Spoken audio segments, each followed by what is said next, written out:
안녕하세요. 누리부둠 한진희입니다. 이 영상은 2022년 12월에 업로드된 영상의 수정 버전입니다.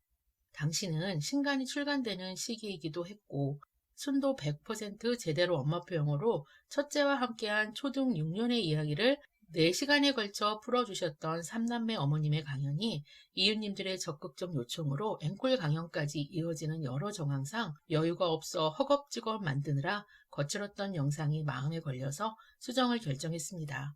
내용은 다양한 엄마표 영어 중에서 누리보듬이 전하는 엄마표 영어에 대해 전체적인 흐름을 이해하고 계신 분들에게 도움되는 영상입니다.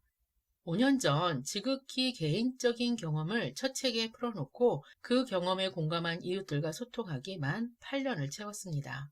공감에 그치지 않고 꾸준한 실천으로 이어진 가정의 아이들이 반디 이상으로 성장한 오늘을 확인할 수 없었다면 이 책을 출간할 용기는 내지 못했을 겁니다. 첫 책 출간 이후 강연을 인연으로 지역별, 학년별 여러 소모임들이 만들어졌습니다. 이 길에서 끝을 만날 때까지 또는 어쩔 수 없이 이 길에서 벗어날 때까지 AS 확실히 해보자 다짐한 분들이어서 해마다 겨울방학이 다가오면 한꺼번에 줌으로 초대해서 밀린 이야기 나누는 온라인 만남을 하고 있지요. 지난 연말에는 제대로 해보고 싶은 분들이 만나 제대로 하고 있는지 불안한 마음 서로 달래고 있는 소통이 활발한 소모임들과 팀별 개별적 만남이 있었습니다.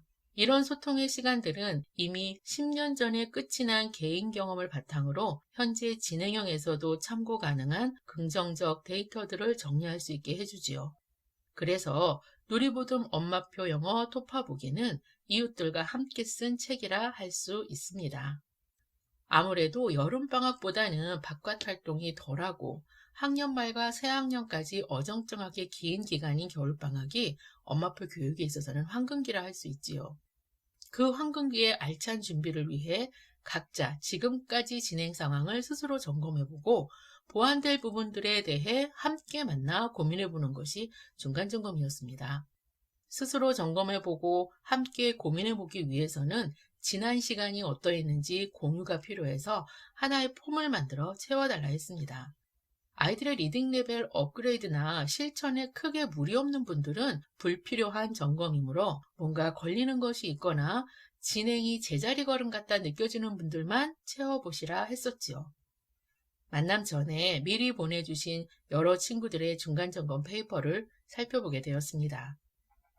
이 길에서 제대로 집중하기 위해서는 시작 전에 공감이 필요하다는 세 문장이 있었는데 그 문장들에 대한 공감이 깊고 최종 목표로 바라보는 방향이 같은 분들이었습니다.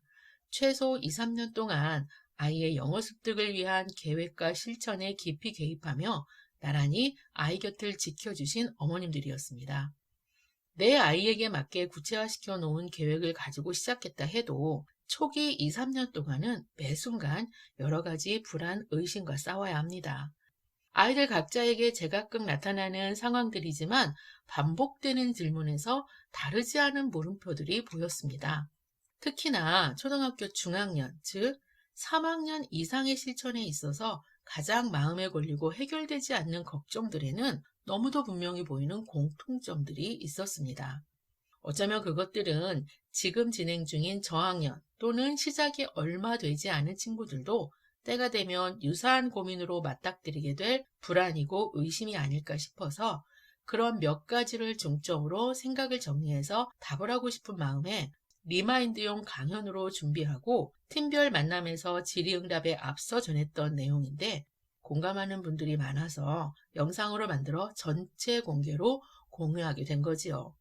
지금부터가 여러 소모임들과 중간 점검하며 전했던 내용입니다. 이 길이 어떤 길인지 잘 알고 있을 여러분이지만 다시 한번 상기시키는 의미로 정리해 보겠습니다. 이 길은 선택한 길에 대해 깊이 공부하고 장기적인 교육 전반을 계획하고 계획을 구체화시켜 실천을 준비하고 아이의 실천을 꾸준히 지켜보며 관찰하고 아이의 속도에 맞춰 계획을 수정 보완하고 때마다 나타나는 결과의 피드백까지 이 모든 것이 엄마 몫에 해야 할 일인 엄마표 교육입니다. 그래서 우리는 사서 고생이라는 말에 공감하고 동의했던 거지요. 누구도 부정할 수 없는 것은 다른 누구도 아닌 내 아이를 위한 사서고생이라는 겁니다. 아이를 위한 선택이 분명했는데 아이를 위한 것이 아니었던 걸까 고민하게 되는 만나고 싶지 않은 갈등을 자주 만나게도 되는 길이지요.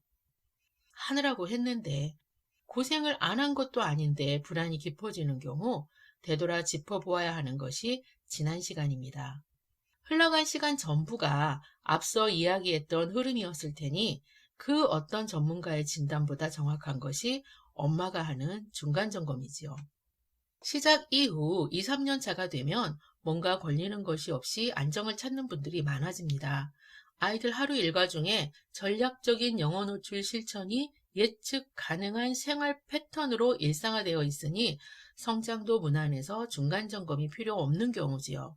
반면에 같은 2, 3년 차라 해도 매일의 실천이 아직까지도 들쑥날쑥 불안정하고 그로 인해 때에 맞는 성장까지도 기대했던 것과 다르다면 더 깊이 고민해봐야 하는 중간점검입니다.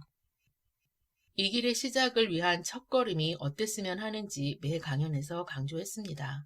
시작은 언제나 할 수 있다. 시작이 중요한 것이 아니다. 분명한 목표와 흔들림 없는 확신으로 시작하기 기억나시지요? 어설프고 섣부른 시작이 먼저가 아니기를 바라는 마음으로 이 부분을 분명히 하고 지속 가능한 꾸준함을 위해서 반드시 필요한 매체 활용 계획을 세우라고 당부했었지요. 매체 활용 계획 세우기는 이제 모든 분들이 너무도 잘하고 계셔서 굳이 언급이 필요도 없고 걱정도 되지 않습니다. 그런데 사정에 따라 최종 목표의 방향이 바뀌는 분들은 있을 것 같아서 중간점검 폼을 채울 때 생각 정리의 처음 시작이 최종 목표 우선 점검이었지요. 해마다 리딩 레벨 업그레이드를 놓치지 않아 초등 6년 이후에 모국어뿐만 아니라 영어 자체로도 사고가 가능한 정도의 영어 성장이 목표인 실천인지, 적절한 속도 조절로 아이와 타협되는 만큼만 실천하며 그 끝이 어디가 되었든 아이와 함께한 시간의 노력 그 자체와 그만큼의 성장에 만족하는 실천인지 체크해달라 부탁했습니다.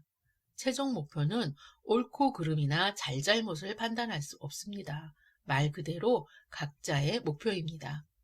그 목표에 맞는 지난 시간이었는지, 그리고 그 목표에 맞는 앞으로의 계획을 가지고 있는지, 그걸 점검하면 되는 겁니다. 목표만큼 욕심부려야 하는 것이 실천이니까요.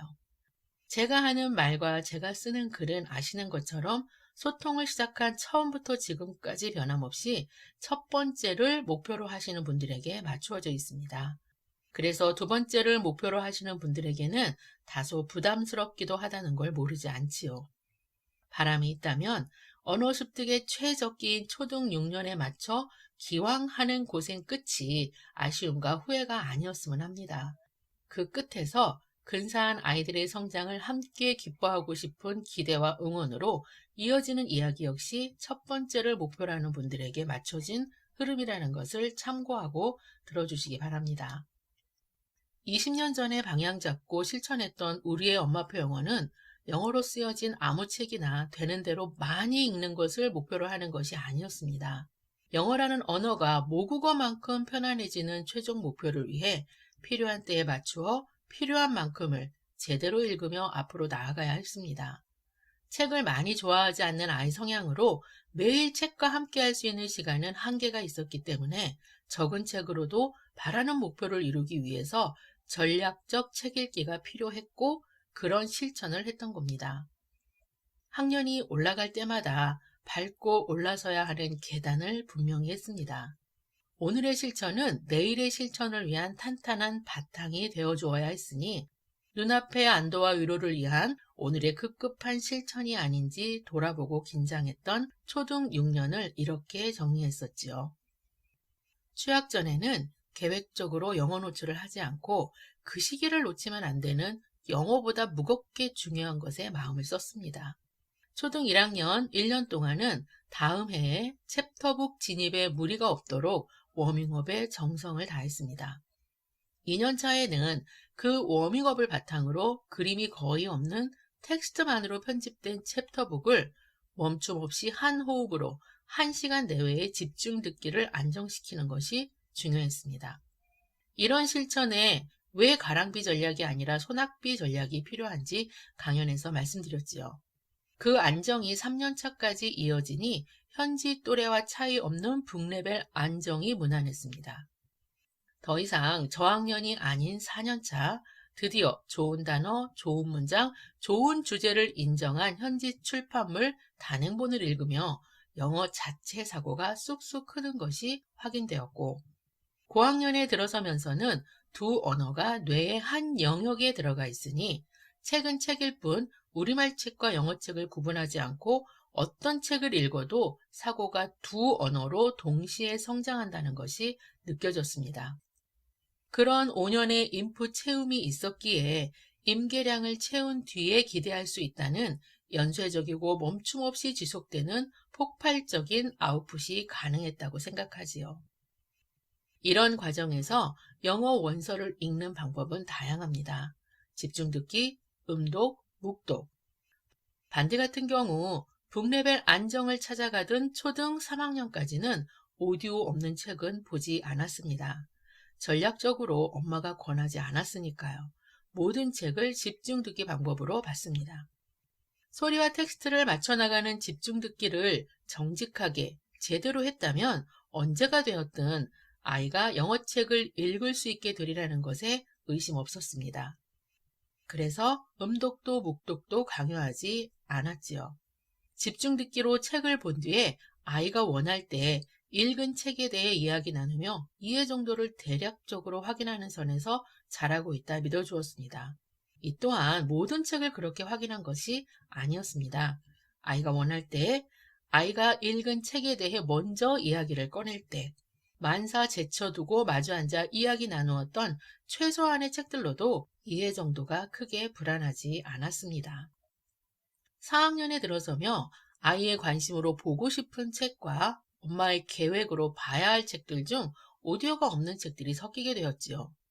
작가별 단행본을 주로 읽었던 시기였는데 북레벨 2, 3점대의 챕터북 시리즈와는 달리 단행본 모두가 음원과 함께 출간되지 않았습니다. 지금처럼 해적판이나 유튜브 등에서 정식 음원이 아닌 음원을 구해주는 것도 불가능한 시대였습니다. 읽을 책을 고르면서 오디오가 없는 책이라는 것을 아이도 알고 있어서 소리내지 않고 스스로 읽으며 의미를 이해하는 묵독을 자연스럽게 받아들였습니다. 선택의 여지가 없었으니까요. 묵독 초기에는 완독하기까지 당연히 집중 듣기보다 훨씬 더 시간이 걸렸습니다. 4학년 초반에는 1시간 조금 넘으면 집중 듣기로 끝낼 수 있는 글밥의 책을 사흘을 나눠 읽어야 할 정도로 더딘 속도였습니다.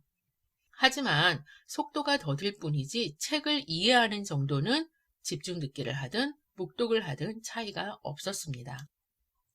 차츰 묵독이 안정되며 정상적인 음원 속도보다 아이 스스로 하는 묵독 속도가 더 빨라졌다는 것을 확인할 수 있었습니다. 이 안정이 한두 달이 된 것이 아닙니다. 묵독 속도가 음원보다 빨라진 것은 4학년 2학기 어느 즈음이었으니 못해도 6개월 이상은 그리 만족할 수준의 묵독 속도가 아니었습니다. 묵독 속도가 음원보다 빨라지며 아이 스스로의 선택으로 음원이 있는 책은 자신의 묵독 속도에 맞게 배속을 조절해서 집중 듣기 했던 거지요.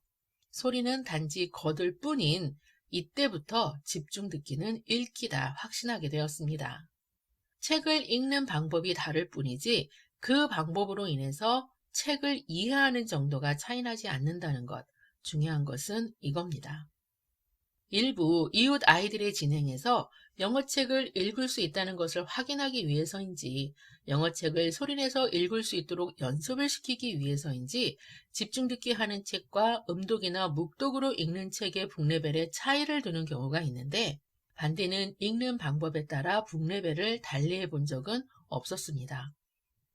음독 같은 경우 아이가 힘들어하고 안 하겠다 해서 안 해도 되는 핑계를 찾아낸 뒤 안 하는 것이 옳다는 결정을 내렸기 때문에 해본 적이 없다 해도 맞는 말이고 묵독조차도 4학년 전에는 필요에 대해 크게 동요될 이유가 없어서 마음 쓰지 않았습니다. 4년 차에 음원 지원이 안 되는 책들이 즉 정식 음원이 없는 책들이 1년 동안 읽어야 하는 책의 절반 정도를 차지하는 상황이 되었습니다. 그래서 어쩔 수 없는 선택으로 원서 읽는 방법이 자연스럽게 묵독으로 연계되었던 겁니다.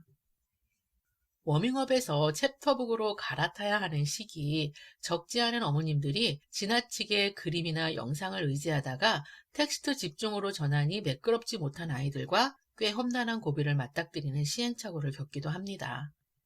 경우에 따라서는 너무 빨리 시작해서 오래 지속된 워밍업으로 귀가 먼저 예민해져서 텍스트와 함께하는 것보다 귀로만 듣는 것이 편해진 까닭에 텍스트 집중을 어려워하더라는 사례도 많이 듣고 있습니다. 너무 길었던 워밍업으로 인한 부작용이 아닐까 생각하게 되었지요.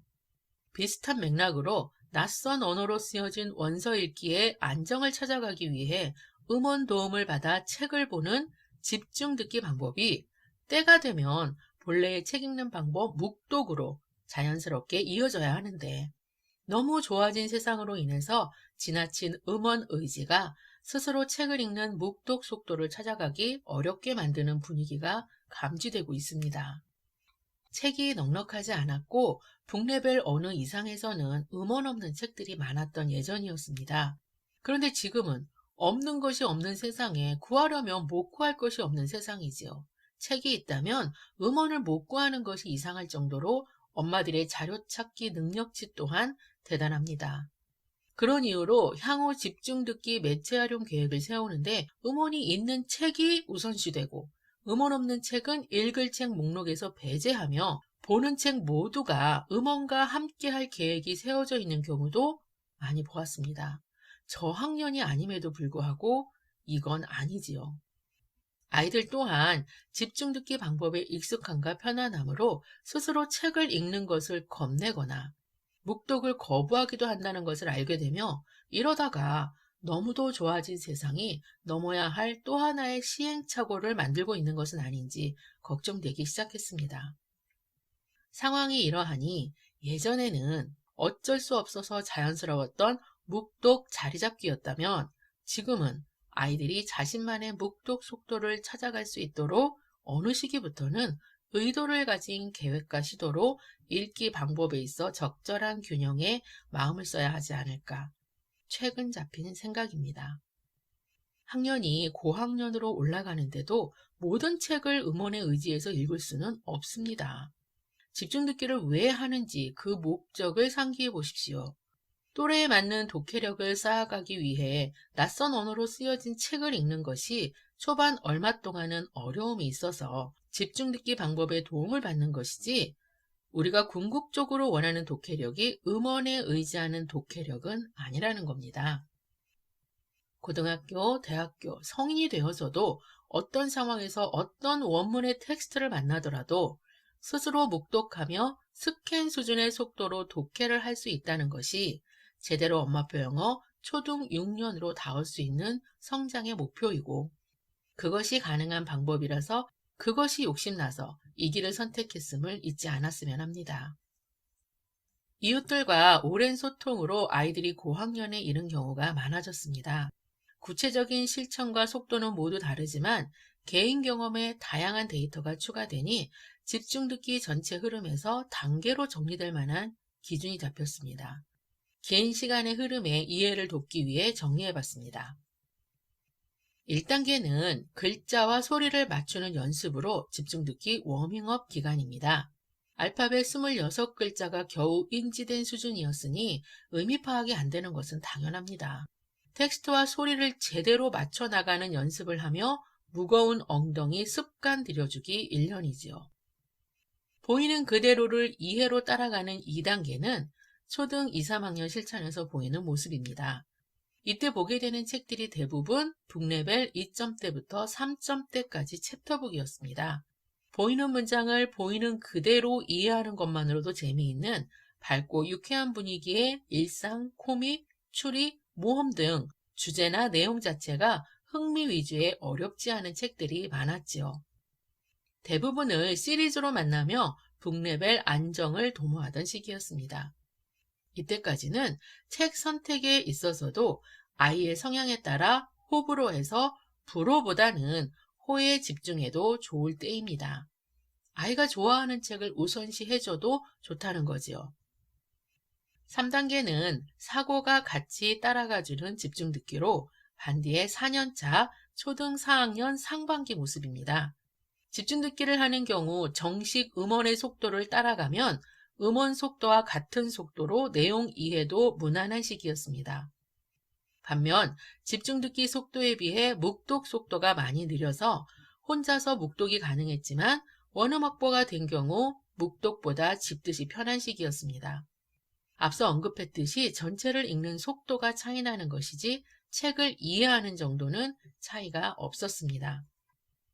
이때부터는 책 선택에 있어서도 아이의 호불호에서 호도 중요하고 불호지만 봐야 할 책들도 각별히 마음 써서 균형을 잡아줘야 하는 시기였습니다. 아이가 좋아하는 책보다 엄마의 계획이 1%더 무거울 수 있도록 책 선택에 있어 설득이 필요한 경우가 잦아졌습니다. 이 길이 아이를 위한 선택은 분명하지만 대책 없이 아이에게 끌려가는 길은 아닙니다. 끊임없이 아이와 타협이 필요한 길이어서 엄마의 계획과 리드가 중요하지요. 아이가 좋아하는 책만, 아이가 좋아하는 만큼만, 아이가 하겠다는 방법으로만 이렇게 모두를 아이 뜻대로 수용해 주는 것이 최선일까 고민해 보시기 바랍니다. 유사한 패턴이 반복되는 시리즈가 아니었습니다.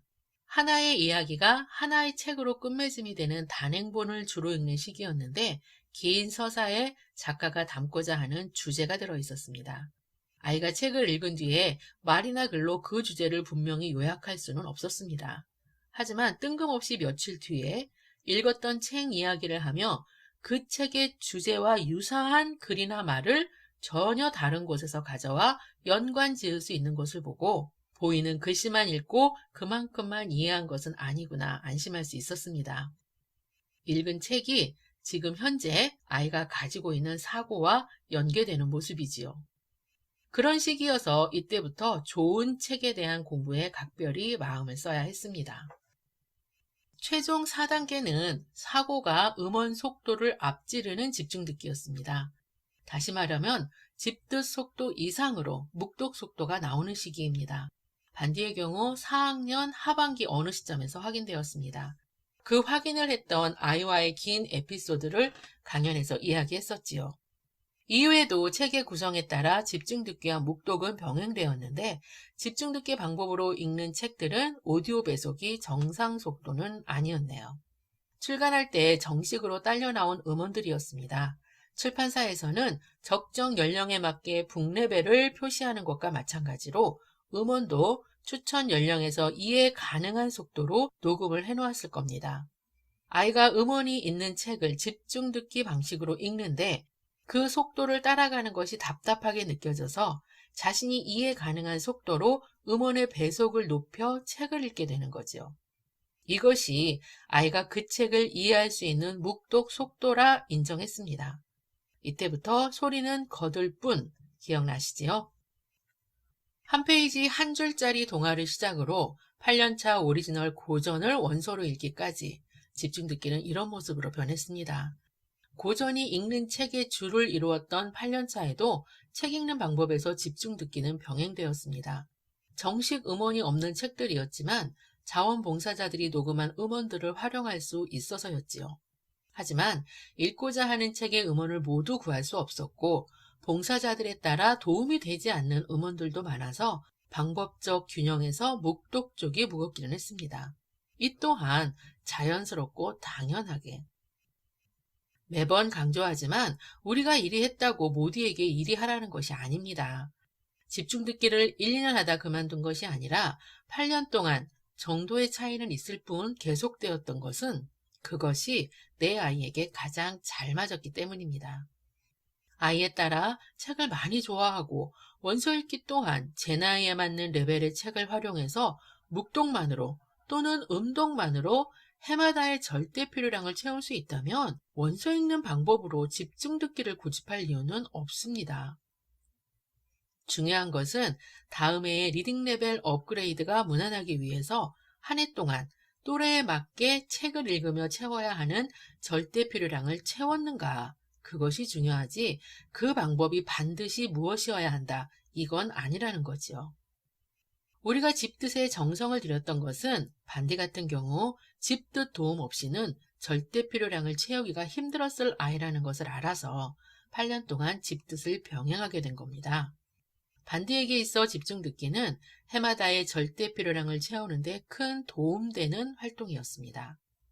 어떤 방법으로 책을 읽는 것이 내 아이의 인풋 채움에 효율적인지는 처음부터 아이 곁을 지키고 관찰했던 엄마가 아이 성향에 맞게 판단하고 선택할 일입니다. 이 길에서 영어 원서를 읽는 방법은 집중듣기, 음동, 묵독 등 다양하지만 종국에 편안해져야 하는 읽기 모습은 묵독입니다.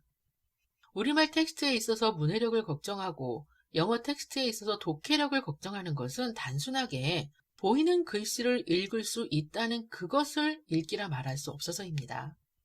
처음으로 마주한 글을 읽고 그것이 전하고자 하는 주제나 정보를 자신이 가지고 있는 지식과 정보, 경험을 토대로 이해하고 해석하기까지 보이지 않지만 뇌에서 일어나는 일련의 행위 능력이 문해력이고 독해력입니다. 그렇기 때문에 글씨를 읽을 수 있다는 단순한 의미가 아니라 적당한 길이의 텍스트에서 주요 아이디어를 파악할 수 있고 여러 문장의 논리적 흐름을 이해하며 추론을 통한 의미 해석도 가능한 그런 읽기 능력을 기르기 위해 꾸준한 독서에 마음을 쓰는 것이지요. 책 많이 읽는 것을 목표로 하기보다는 또래에 맞는 사고를 키워주고 다져나갈 수 있는 전략적 책 읽기에 마음을 써야 합니다. 인정하지 않을 수 없는 것이 우리말 책이 되었든 영어 책이 되었든 글을 읽고 이해하는 사고 정도에 따라 묵독 속도는 달라집니다. 우리말 책이 되었든 영어 원서가 되었든 자신만의 속도를 찾아 편안하게 묵독이 되기까지 무엇을 해야 하는지, 무엇에 각별히 마음을 써야 하는지 우리 모두가 이미 알고 있다는 것은 참 다행이지요. 한때 유행처럼 회자되는 말이 있었습니다. 1만 시간의 법칙입니다.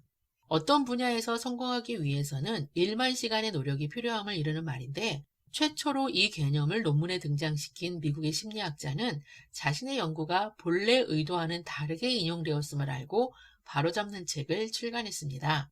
관련해서는 자세히 포스팅해 놓은 블로그 글을 참고하시고 1만 시간의 법칙 핵심은 얼마나 오래가 아니라 얼마나 올바른 방법인지에 달려있다고 강조합니다. 무턱대고 오랜 시간을 열심히 하는 것이 아니라 다르게 열심히 하는 것이 중요하니 시간만큼 중요한 것이 그 시간을 보내는 방법과 질이라는 겁니다.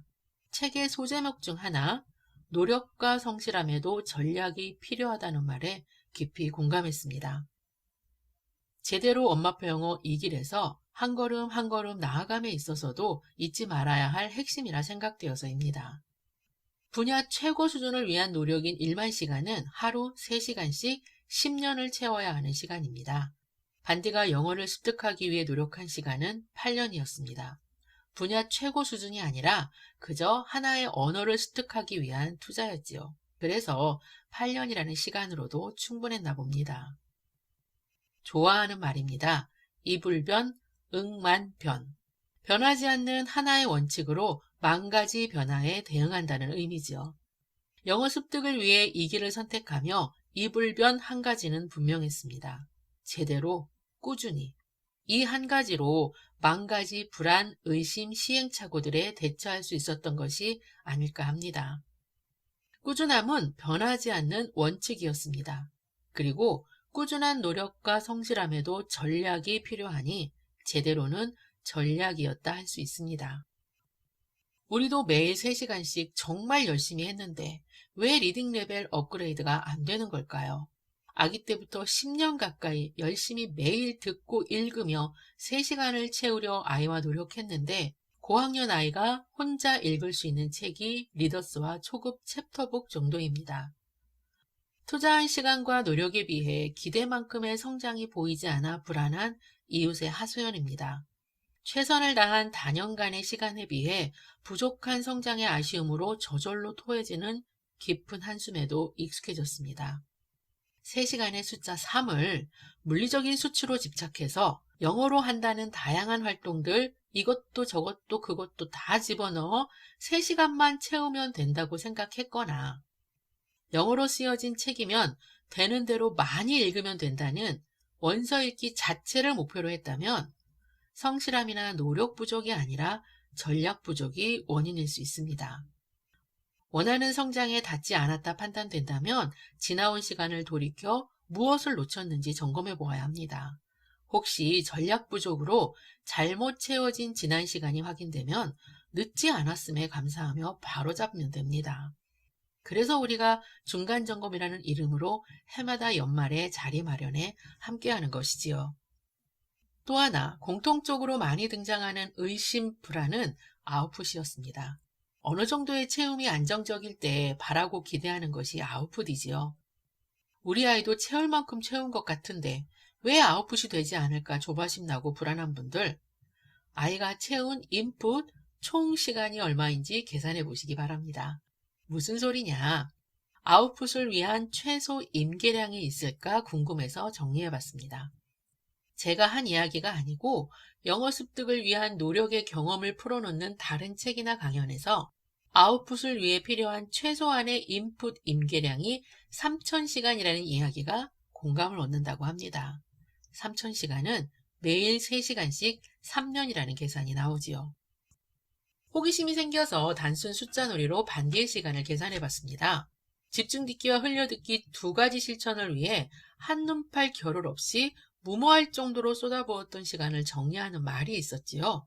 매일 3시간씩 무조건 듣기, 안 들려도 듣기, 들려도 듣기, 시간 많아도 듣기, 시간 없어도 듣기, 아주 지겹게 듣기.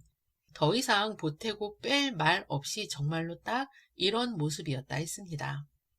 그런 시간을 만 4년 채우고 나서야 집중 듣기를 통해 원어민 또래만큼의 독해력과 영어 자체 사고력의 안정을 찾았고, 다양한 원음의 영상과 함께하는 흘려듣기를 통해 귀가 활짝 열려서 자막 없는 영상을 만화뿐만 아니라 시트콤까지 마음껏 즐길 수 있다 했습니다. 정리해보자고요. 이런 성장을 확인하기까지 매일 3시간씩 만 4년 동안 거짓 없이 1년 365일 중 300일은 채웠습니다. 3600시간이네요. 이때까지의 노출 시간 계산 결과입니다. 그 시간 안에 놓치지 않았던 전략이 제대로였음을 다시 한번 강조합니다. 필요한 때와 필요한 만큼을 무시하고 되는 대로 적당히, 그런 실천은 아니었다는 거지요. 귀가 열려 영상에서 나오는 소리를 자막 없이 이해하고 자신이 하는 말을 누군가 마주 앉아 차근차근 받아주면 유창하지는 않지만 하고 싶은 말을 영어로 할 수 있는 것이 가능했던 시기가 4학년 하반기였습니다. 아웃풋을 위해 필요한 최소한의 인풋 임계량이 3000시간이라는 말과 어울리는 성장이라 할 수 있겠네요. 그런데 이렇게 아웃풋이 나오기 시작하는 시기의 실력 정도가 우리가 원하는 아웃풋 목표가 아니었습니다. 3000시간은 아웃풋이 나오기 시작하는 그때까지 필요한 최소한의 임계량일 뿐이었습니다. 그렇게 나오는 아웃풋이 이 길에서 원하는 성장 끝이 아니었으니 이제야 겨우 영어 완성을 욕심부릴 수 있는 기본기를 다졌다 해야 할까요? 진짜는 그때부터였습니다. 이 길이 왜 장기전이고 장기전에서 흔들리지 않기 위해 필요한 것이 왜 분명한 최종 목표와 선택에 대한 확신인지 보이길 바랍니다. 여러분은 지금 어느 만큼을 채우고 무엇을 기대하고 어디쯤에 계실까요? 기대하는 만큼을 채웠는지 잘 정리해서 판단해보고 채우지 못한 것을 보완할 수 있는 겨울방학이 되기를 바라는 마음입니다. 공통적으로 걱정하고 의심하는 또 한 가지는 아이가 스스로 영어책을 읽을 수 있다는 것이 확인되지 않는다, 이것이었습니다. 너무도 잘 알고 있듯이, 또 앞서 정리했듯이 우리가 이 길에서 중요시하는 것은 소리를 듣고 알아들을 수 있다는 청취력보다는 스스로 원서를 읽으며 길러지는 독해력입니다. 또래에 맞는 리딩을 통한 또래만큼의 독해력과 사고력을 향상시키기 위해 피해서도 안 되고 피할 수도 없는 것이 텍스트지요. 그러니 그 텍스트를 스스로 읽을 수 있다는 것을 확인하기 전까지 어머님들의 불안과 갈등, 의심이 엄청나다는 것을 알게 되었습니다. 그런데 아이들이 책을 읽을 수 있다는 것을 확인하는 방법으로 어머님들이 활용하시는 읽기 방법이 음독이었습니다. 소리내서 책을 읽어야 읽을 수 있다 안심하게 된다는 거지요. 음독에 대한 강의 내용 기억나실까요? 이런저런 관련 자료들을 찾아본 뒤 음독이 우리의 진행에서 도저히 포기할 수 없을 만큼 중요한 활동이 아니라는 결론을 내리고 시키지도 않고 하지도 않고 확인도 하지 않았다고 전했지요. 그리고 소리를 내서 책을 읽어야만 리딩인 것인지 물으며 저만의 리딩 정의를 말씀드렸습니다. 제가 생각하는 리딩은 처음 만나는 새로운 문장을 바르게 읽고 이해할 수 있다. 이것이었습니다. 여기에서 바르게 읽는 방법이 반드시 음독일 필요는 없다. 묵독이어도 충분하다. 그래서 깔끔하게 포기했던 음독이었던 거지요. 반디가 힘들이지 않고 소리내서 영어책을 읽을 수 있다는 것을 확인한 것은 4년차 영영사전을 통째로 녹음하던 때였습니다. 그 이전에도 리딩에 불안하지 않았던 이유는 있었습니다. 소리내서 읽는 음독으로 확인하지 않았지만 아이가 원서를 읽을 수 있다는 것을 다른 방법으로 알아차릴 수 있어서였습니다. 이건 뒤에 이야기하고, 영어 습득에서 파닉스와 음독이 중요하다 생각하는 이유는 무엇 때문일까요? 파닉스와 음독을 중요시하는 이유는 두 가지 정도로 추려집니다. 말을 하거나 글을 읽는 것에 막힘없이 자연스러운 유창성과 좋은 발음에 대한 기대 때문이지요. 그런데 지금 이 파닉스와 음독의 목적이 아이가 영어책을 소리내서 읽을 수 있다는 것을 엄마 눈으로 확인하기 위해서 그런 목적을 가진 활동으로 왜곡된 것은 아닌지 걱정이 되기도 합니다. 파닉스를 길게 깊이 들어가는 것이 불필요하다는 것에는 많이들 공감하면서도 음독이 안 되면 파닉스를 제대로 안 해서 음독이 안 되는 거라고 걱정이 깊어지지요. 그래서 나오는 질문이 이제라도 파닉스를 꼼꼼히 짚어주고 사이트 워드를 따로 떼어서 공부시켜 암기하게 해야 할까요? 였으며 파닉스와 음독을 하지 않아서 리딩이 안 되면 발음에도 문제가 생길 것 같다는 불안으로 이어졌습니다. 그런데 흥미로운 것은 이 발음과 음독에 대한 고민은 영어를 영어답게 습득의 방법을 욕심부릴 수 있는 초등까지가 전부였습니다. 내신과 수능을 위한 학습으로 하나의 교과목에 지나지 않는 영어가 되는 중학교에 들어서면 발음이나 음독은 더 이상 걱정거리 축에도 들지 못하지요. 중학교에 올라간 아이를 두고 발음을 걱정하고 음독을 걱정하는 경우는 못 봤습니다. 그렇게 중요하다 생각했던 발음이나 음독이 중학교에 들어서며 별로 중요하지 않게 된 것은 어떤 이유 때문일까요? 일찍 시작한 덕분에 그리고 열심히 파닉스 시키고 사이트워드 암기하게 하고 음독을 연습했기 때문에 원하는 발음으로 유창성 좋은 영어가 완성되어서일까요? 그런 유창성으로 영어로 말을 하고 좋은 발음을 뽐낼 수 있는 기회가 많아지기는 한 걸까요? 그게 아니면 발음이나 유창성을 걱정할 정도의 내공 깊은 영어 실력이 되지 못했기 때문일까요? 영어 습득에 있어 정말 중요한 것이 그리고 절대 놓쳐서는 안 되는 것이 무엇인지 잘 되짚어 보시기 바랍니다. 음독을 시키지 않았지만 아이가 읽을 수 있다는 것을 다른 방법으로 알아차릴 수 있었다 했습니다. 여기서 읽을 수 있다는 것은 소리내서 글을 읽는 음독이 아니라 묵독을 말하는 겁니다. 음원의 도움 없이도 학습서의 지문으로 등장한 주제가 분명한 한두 페이지 분량의 글을 묵독으로 읽고 이해하는 것이 자연스럽게 확인되었던 것은 3년 차의 어휘학습서를 풀면서였습니다. 지문이나 문제를 혼자서 묵독으로 읽고 풀어놓은 문제들의 답이 거의 틀리지 않았으니 소리내서 책을 읽을 수 있는지는 확인해보지 않았지만 내가 생각하는 리딩의 정의에 맞는 그런 읽기는 가능하구나 인정했던 거지요.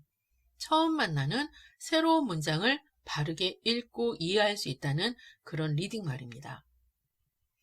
만에 하나 북레벨 안정기에 들어선 아이가 집중 듣기로 책을 이해하는 수준은 북레벨 3점대 후반 이상으로 편안한데 이 정도 수준의 글밥의 지문을 혼자 묵독으로 읽고 이해하는 것에 시간이 많이 걸리고 힘들어한다거나 문제풀이에 오류가 많다면 지금까지 해온 집중듣기 실천을 점검해 봐야 할 겁니다. 집중듣기는 소리에 맞춰 텍스트를 봐야 하는 활동인데 혹여라도 그 실천에 정직하지 않았는지, 귀로만 듣고 이해한 것은 아니었는지, 하고 싶지 않지만 의심이 필요할지도 모릅니다. 이런 습관이 굳어져 버리면 학년이 올라가면서 음원이 없는 텍스트를 소화하는 것이 어려워질 수도 있으니까요. 우리가 궁극적으로 기대하는 리딩은 소리에 의지해서 글을 읽는 것이 아니었으니 잘못된 시간이었다면 호미로 막을 일을 가래로도 못 막는 상황까지 미루지 말고 바로잡을 수 있을 때 바로잡을 수 있게 되었다. 안도하시면 됩니다. 그리고 아이와 함께 중간점검 데이터를 펼쳐놓고 많은 이야기 나눠보시기 바랍니다. 잘못을 지적하는 엄마가 아니라 아주 조금 틀어진 방향을 올바른 방향으로 다시 잡아줄 수 있는 이해 넘치는 간 쓸개 없는 그런 엄마 모습이어야 할 겁니다. 마지막으로 이야기해볼 공통적인 고민 중 하나는 비문학 책을 너무 못하고 있다. 비문학을 넣어주고 싶다. 언제 얼만큼을 넣어줘야 할까? 뭐 그런 것이었습니다. 이 또한 개인 선택으로 비문학에 정성을 들이겠다 하는 것을 말리는 것이 아닙니다. 다만 저에게 이 부분을 질문하면 드릴 수 있는 답은 정해져 있어서 그 답을 정리한 겁니다. 일반적으로 비문학 또는 논픽션을 이야기할 때 학습서들을 비문학 책과 함께 묶어서 말하기도 하는데 개인적으로 순수 학습을 목적으로 만들어진 학습서와 비문학 책을 완벽하게 분리해서 이야기합니다. 강연에서도 말씀드렸지만 반디는 8년 동안의 책 읽기에서 비문학 책을 그리 많이 본 친구가 아닙니다. 비문학 책을 읽기 목록에 추가할 때도 원칙 같은 것이 있었습니다. 이야기의 배경으로 논픽션을 다루며 같은 주제로 여러 권을 묶어 시리즈로 만들어진 책들로 책과 연관된 어떤 학습적 시도가 보이지 않는 그런 책들이었습니다. 간혹 구글 등에서 누군가 개인적으로 만들어 배포하는 책을 읽고 풀어볼 수 있는 퀴즈들이 구해졌다 해도 그런 활동에 관심 두지 않아도 좋은 책들입니다. 본격적인 논픽션 글과의 만남은 단어학습서 지문, 영역별 학습서 지문, 영자 신문 기사 등을 만나는 것으로 충분하다 생각했습니다. 그 지문들이 한두 줄이 아니라 A4 사이즈 한 바닥 이상씩은 되었었고요. 비문학 책을 아이의 원서 읽기 계획에 추가하고 싶은 이유가 비문학이 배경이 되는 이야기책을 원하는 것인지 영어 공부를 목적으로 비문학 글로 된 학습서 풀기를 원하는 것인지 솔직히 잘 모르겠습니다. 어쩌면 제각각 다른 목적이 있을 거라 생각합니다. 지금 내 아이에게 영어로 비문학 책을 읽게 하고 영어로 비문학 글이 가득한 학습서를 풀며 공부해야 하는 이유를 누군가에게 묻지 말고 스스로에게 묻고 스스로 답을 찾아 글로 정리해 보십시오. 그 답이 타당한지 수많은 물음표가 떠올라야 하고 그걸 고민하는 시간이 충분하다면 어느 쪽이든 선택을 하는 것에 타당성을 높여줄 겁니다. 반디의 진행에 있어서는 흥미를 가지고 비문학 논픽션 배경을 접하고 알아가는 방법은 따로 있었습니다.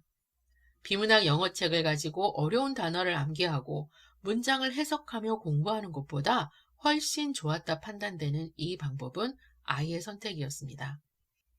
고학년에 들어서며 흘려듣기로 활용했던 원어 채널 만화들의 흥미가 떨어졌습니다. 만화보다는 다큐멘터리 전문 채널 프로그램들을 즐겨보기 시작했습니다. 디스커버리 채널, 애니멀 플래닛, 히스토리 채널 등이었죠. 비문학에 특화된 단어들의 한글 의미가 명확하지 않아도 자막 없이 다큐 전체가 이해될 정도로 이미 귀가 활짝 열려 있었던 덕분입니다. 채널마다 이름만으로도 특정 비문학 영역의 전문임이 보이지 않나요? 영상에서 나오는 모르는 단어들을 골라내서 문제를 만들어 풀고 단어를 스펠까지 암기하는 공부를 위해서가 아닙니다. 프로그램 속 재미있는 이야기 흐름 안에 그 이야기의 배경이 되는 비문학 정보들이 엄청나게 녹아있는 것이 다큐 프로그램이지요. 자막 없는 영상을 원음 그대로 듣고 이해하는 청취력이 안정된 고학년 친구들에게는 영어로 비문학 영역을 확장시켜 줄 수 있는 방법으로 전문 다큐 채널의 프로그램들이 최고가 아닐까 합니다. 비문학 단어를 암기하고 비문학 지문의 문제를 푸는 것이 목표가 아니라 자연, 과학, 역사 등등 다양한 비문학 관심거리를 찾아 사고의 폭을 넓혀주는 것이 목적이라면 영어로 비문학 지식과 사고를 확장하는 것에 어떤 것이 효율적인 접근인지 고민해 봤으면 합니다. 수학을 수학답게, 과학을 과학답게 논리적으로 접근해서 개념을 탄탄히 하기 위해서는 영어보다 우리말이 편안할 아이들입니다. 학교 교과과정 열심히 따라가서 우리말로 비문학 개념을 탄탄히 하는 것이 먼저가 아닐까요? 영어는 영어대로 영어 자체 사고력을 탄탄히 하며 모국어만큼 편해질 수 있게 노력해준다면 탄탄한 우리말 비문학 실력이 영어로 자연스럽게 연계될 수 있다는 이해를 강연에서 반디의 말을 빌어서도 했고 6학년 때 아웃풋 파트너였던 반디 친구의 사례도 전하고는 했지요. 좋습니다. 반디는 해외 대학을 나와서 그렇다 치고 중고등학교를 우리나라 교육과정 거쳐 우리나라 대학에 들어가 공부하고 있는 반디 친구 이야기 해볼까요? 이 친구 역시 완전한 비문학 전공입니다. 그 친구가 대학에 들어가 비문학 전공 원서를 가지고 친구들과 함께 그룹 스터디를 할 때 어떻게 그렇게 빠른 속도로 원서를 읽고 이해할 수 있는지 불가사의하다는 친구들 반응이었답니다. 서너 배 이상 빠른 독해 능력으로 친구들이 지정된 텍스트를 모두 소화할 때까지 기다려야 하는 시간에 원문으로 서머리도 하고 원문으로 추가 리서치도 할 수 있었던 이유가 과연 비문학 영어 원서를 많이 읽고 비문학 학습서를 많이 풀었기 때문이었을까요? 또한 그 친구가 3, 4일 공부만으로 영어 공인인증시험 꼭대기 점수를 받아서 아이러니하게도 전공이 아니라 영어로 한 학기 등록금만큼의 금액을 장학금으로 받을 수 있었던 것이 영어로 비문학 책을 많이 읽고 비문학 영어 문제를 많이 풀어서였을까요? 아시다시피 이 길에 들어서는 시작부터가 늦었던 친구였습니다. 획기적인 계획과 실천으로 노력하며 이 방법으로 원하는 만큼 영어 성장을 할 때까지 그 친구가 원서로 읽었던 책 대부분은 문학이었습니다. 중학교에 들어가면서는 자주 많이 읽지도 못했고 영어 사교육 경험도 거의 없는 중고등학교 시절을 보내고 들어간 대학이었습니다. 초등 6년에 제대로 영어 자체 사고력 채움이 왜 중요한지 잊지 말았으면 합니다. 사고력을 채울 수 있는 책이 어떤 책들인지 그 중요성 또한 잊지 말았으면 합니다. 여기까지입니다. 아이들과 알찬 겨울방학 보내시길 응원합니다. 하고 끝났던 것이 이전 영상이었지요. 마무리로 덧붙입니다. 앞에 언급한 3남매 어머님 2회에 걸쳐서 200여 분의 이웃들과 함께했습니다. 순도 100% 이 길에서 초등 6년으로 원하고 목표했던 아이의 영어 성장을 확인한 어머님의 제대로 엄마표 영어 수합 분석. 말로 채워주신 행간을 공유할 수 없음이 아쉽지만 이미지만으로도 이 길에 따라다니는 이름이 왜 엄마표인지 다시 한번 확인되었습니다. 기회 영역으로 분석해주신 항목은 초등 6년 동안 흔들림 없는 걸음으로 얻은 영어 습득 이외의 매력적인 아이 성장 모습이었습니다. 아이들의 교육 계획에 있어 진짜 욕심부려야 하는 것들이지요. 그런가 하면 다른 영역 모두는 엄마가 감당하고 애써야 하는 것들이었습니다. 나 또한 경험했기에 이웃님들의 이렇게 애쓰는 모습이 눈에 선하게 그려지며 깊이 공감되었습니다. 토파보기 책이 반디의 경험 8년과 소통으로 얻어진 긍정적 데이터까지 모두를 샅샅이 살펴보느라 그림 하나 없는 400페이지가 되었지만 세상에 알려지지 않은 영어 습득을 위한 비법을 전하는 책이 아닙니다. 일반화시키고 획일화시켜 적용 가능한 노하우를 담은 책도 아닙니다. 생각했던 것보다 어렵고 힘든 실천이라는 겁을 주기 위한 책은 더더욱 아니고요. 제 바람은 8년 전 블로그를 시작할 때도 5년 전 첫 책을 출간할 때도 지금도 같습니다. 이 길이 어디까지 갈 수 있는지, 거기까지 가기 위해 무엇을 어떻게 해야 하는지 모두 알아놓고 실천으로 옮기지 않아 알고 있다 해서 멈추지 않기를 바랍니다. 누리보듬이라는 아줌마를 만난 오늘이 몇 년 뒤에 후회로 기억되지 않기를 바랍니다. 더 늦지 않게 만난 것이 다행이었다 기억할 그날을 위해 지금 움직이고 그 움직임으로 오늘을 바꾸고 내일을 바꿔나갈 것을 응원합니다. 그렇게 또 1년을 보내고 2023년 겨울방학쯤 매끈한 포장길에 들어섰든 아직 비포장에서 애쓰고 계시든 다시 만나는 날 기약하며 마치겠습니다. 감사합니다. 누리보듬이었습니다.